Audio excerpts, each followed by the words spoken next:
The biceps get a lot of attention, and for good reason.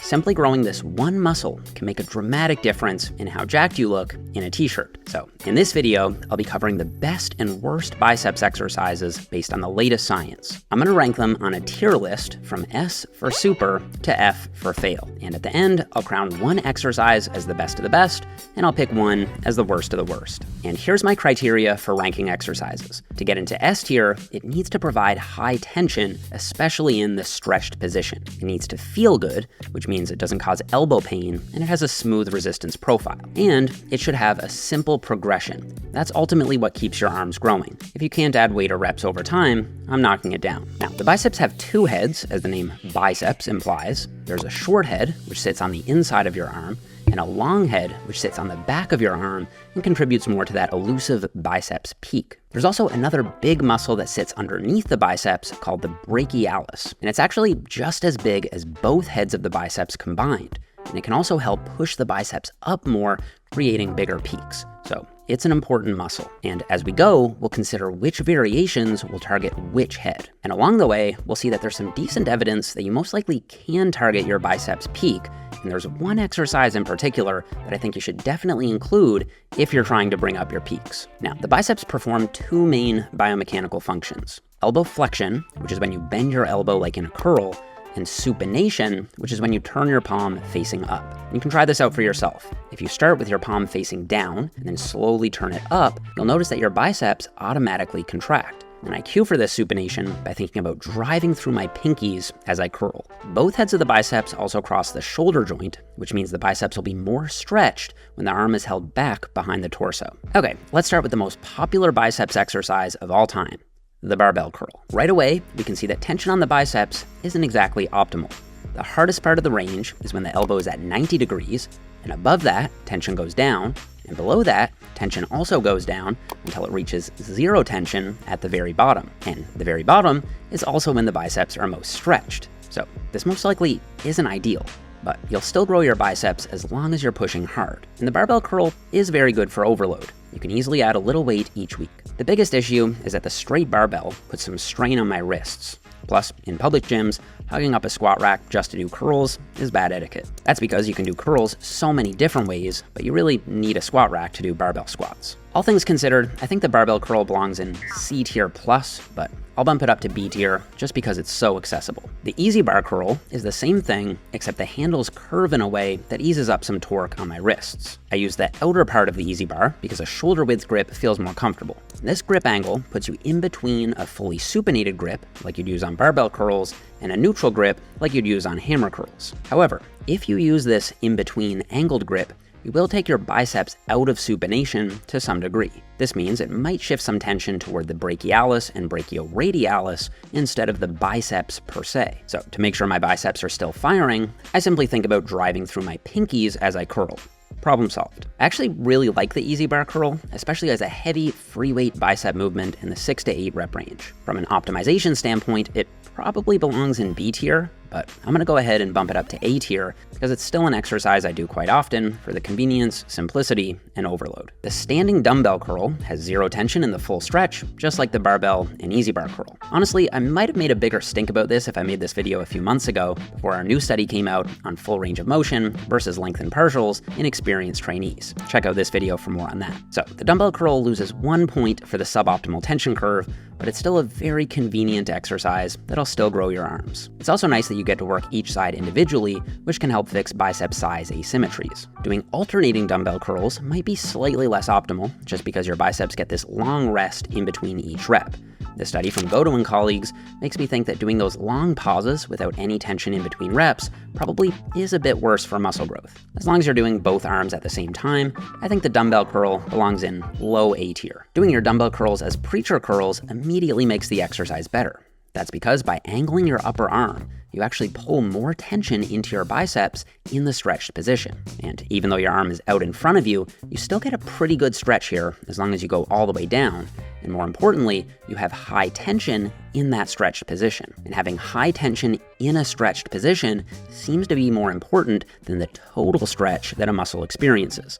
This was shown in a recent study that compared incline curls to preacher curls. The preacher curl caused significantly more distal biceps growth, so growth closer to the elbow joint. That's most likely because with the preacher curl, you get very high tension in a pretty good stretch, while with the incline curl, you get basically no tension in a very big stretch. Preacher curls also lock your elbows in place, making it near impossible to cheat. There's basically nothing I can knock it for, so the preacher curl definitely belongs in S tier.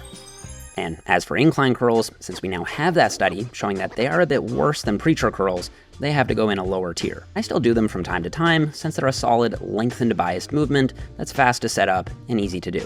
I'm still putting them in low A tier. The lying dumbbell curl is basically just the more extreme version of the incline curl. I first saw these in Dr. Mike's arm routine, so I tried them out for myself, and while they do look a bit wonky, they actually felt pretty solid. You get this huge stretch, especially near the top of your bicep, close to your shoulder. This felt great to me, but if you have shoulder issues, you might want to skip this one. Also, unlike the incline curl, when I lie down, I can feel more tension in my biceps in that most stretched starting position. So, while it's a bit too early for me to say if I like it better than the standard incline curl, I definitely think it's worth trying out, and I'm putting it in A tier. Now, the Scott curl is basically just a preacher curl with a vertical arm, and while the man who it's named after had some of the most impressive biceps of all time, I don't think it's the best biceps exercise. That's because by placing your arm vertically, you remove all the tension in the stretched position. It's basically just a worse version of the 45-degree preacher curl, so I just don't see why you do it, and for that reason, it's going in C tier. On the other hand, the flat bench curl is basically a preacher curl with the bench angle completely horizontal. Doing curls this way will cause the highest bicep tension in the most stretched position, and then tension drops off throughout the positive. I was doing these for a while as a high rep finisher, but I found myself gravitating back toward the standard 45-degree preacher curl lately. I find you just hit a wall with your progression on these because you're limited to light weights and high reps. As a high rep burnout with a really big stretch emphasis, I think they're good, but they got old for me quickly. I'm putting them in low B tier. The machine preacher curl has the added benefit of being nice and locked in. I actually only do these in the bottom half of the range to emphasize the stretch a bit more, and I do these every single week. They're easily going in S tier.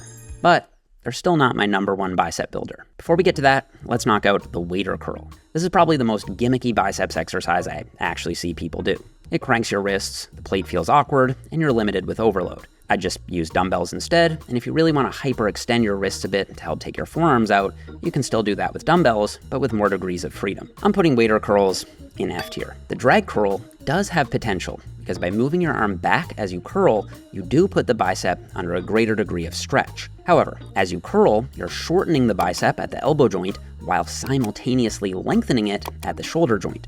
This means that the total biceps muscle length doesn't actually change much throughout the range of motion. It's kind of similar to how the total hamstrings muscle length doesn't change much on a squat. And we know that squats don't grow the hamstrings very well. So even if there's no direct science on it, I still think the drag curl wouldn't grow the biceps as well as a more standard dumbbell curl. It's going in C tier. The spider curl is the other overrated exercise. By shifting your arms forward in front of your body, you're putting your biceps in a very shortened position. So at no point in this range of motion will your biceps experience a high degree of stretch. The dumbbells can also annoyingly hit the bench and throw off your groove, so spider curls are going in C tier. Okay, chin-ups. If you look at these from a side angle, you can see that there's actually a pretty solid range of motion at the elbow joint. And out of all the back exercises, I do think these will grow your biceps the most. However, because so much of your back musculature is also involved, it's unlikely that your biceps will be the limiting factor. And so, while they clearly will grow your biceps, especially as a beginner, I don't think they're as good as most isolation exercises. That said, because they're so accessible, all you need is your own body weight, I'm still putting them in B tier.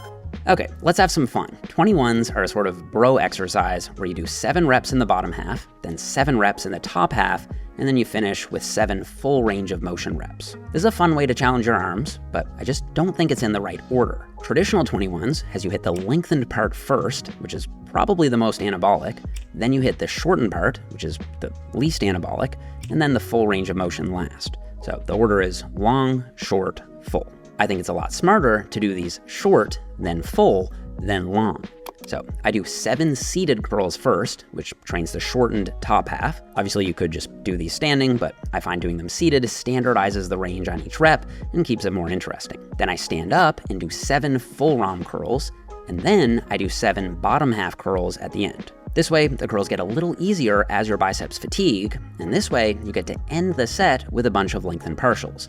I don't always stop at exactly 7 reps at the end either. I just keep going until I can't get at least halfway up. So if you do 21s the old school way, I think they belong in high C tier, but if you do them the modified way, I think they can get into low A tier. Okay, let's rank some cable exercises. The standard cable curl is good, but not great. By having your arms at your sides, you don't get a big pre-stretch in your biceps. I do still include these periodically though, because you do get this nice even tension throughout the range of motion, and I do think they're just good enough to get into low A tier. However, by flipping around and facing away from the cable, you immediately improve the tension profile. By placing your arms back behind your torso, you get maximum stretch on the biceps, and you still get that nice even tension throughout the range. I recommend setting up the cable at around hand height, taking 1 or 2 steps forward, and curling with both arms at the same time. Now, if you don't have a dual stack cable machine, you can always do one arm at a time. And if you're trying to bring up your biceps peak, this is an exercise I definitely wouldn't skip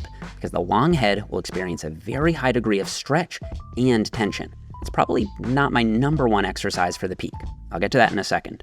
But the face-away Bayesian cable curl is going in S tier. Of course it is.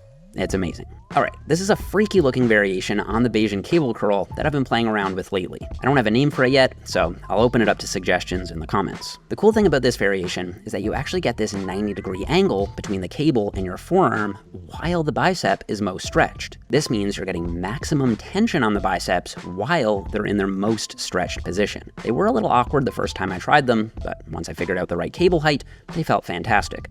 I'm honestly feeling S tier, but since I've only had them in my rotation for about a month, I don't want to overhype them too early, so I'm going to tentatively drop them back to A tier for now. You may be surprised to learn that there actually aren't any studies on whether or not cheating or strict form causes more muscle growth. I'm planning to help run that study soon, but for now, I can see the theoretical merits of both, as long as the cheating isn't too extreme. By using a little momentum to help get the weight moving, you can curl up a bit more load and then resist and control that load on the very anabolic negative phase. This might surprise some of you, but I actually think a properly executed cheat curl can be great for biceps growth and can also teach some people who might be more uptight and rigid with their form how to push themselves hard. I definitely don't think I'd recommend them for beginners, but as an experienced trainee, as long as you can control the negative and keep the cheating under control, I'd put them in the bottom of A tier. The strict curl is at the opposite end of the spectrum. Here, you maintain very strict technique by bracing against a wall with 3 points of contact: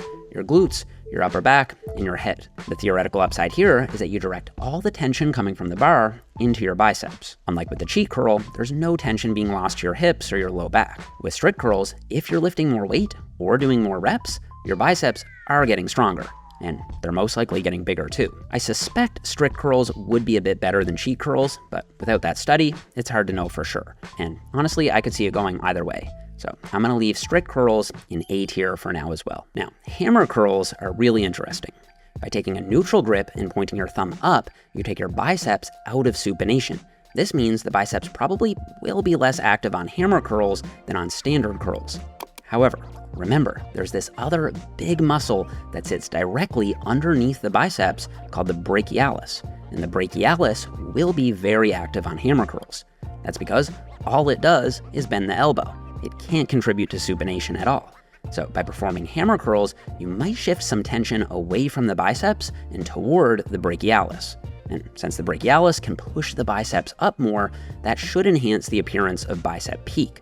And because of their ability to smash the brachialis, I think I would consider them my #1 movement for biceps peak. Now, obviously, you can't change the genetic structure of your biceps, and there's honestly no hard science on this, but it does make sense to me that as you grow your brachialis bigger, the shape of your bicep should become more peaked, even if just a little. Of course, dumbbell hammer curls have the same tension issue as all the free weight standing curls, so they're not quite good enough to get into S tier, but they definitely do belong in A tier. That said, if you do your hammer curls while braced against a preacher bench, you instantly improve the resistance profile. And so hammer grip preacher curls are going in S tier. Inverse Zottman curls are where you do a hammer curl on the positive and then a standard supinated curl on the negative. This means you get the advantage of hammer curls on the positive for the brachialis, and the advantage of supinated curls on the negative for the biceps. These also can help overload the biceps on the negative with a bit more load, since you're generally able to curl more weight up with a hammer grip. And since your biceps are stronger on the negative, I think that's a smart pairing. Inverse Zottman curls are going in high A tier. And if I had to pick just one exercise as the best of the best, it'd have to be the face-away Bayesian cable curl. I think the 45-degree preacher curl would be a very close second,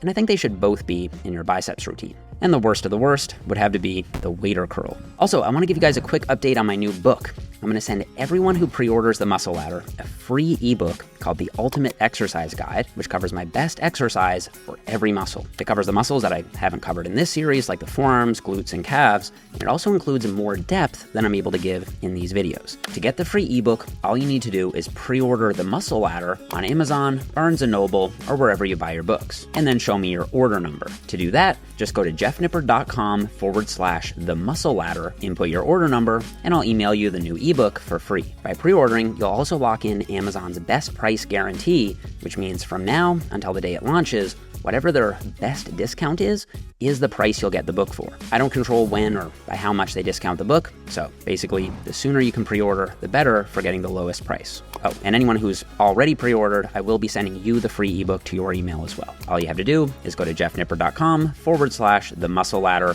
and input your order number and email. All right, that's it for this one, guys. Don't forget to subscribe so you don't miss that new study I'm doing on strict form technique versus cheating technique. I'll definitely do a video on that once the study is up and running.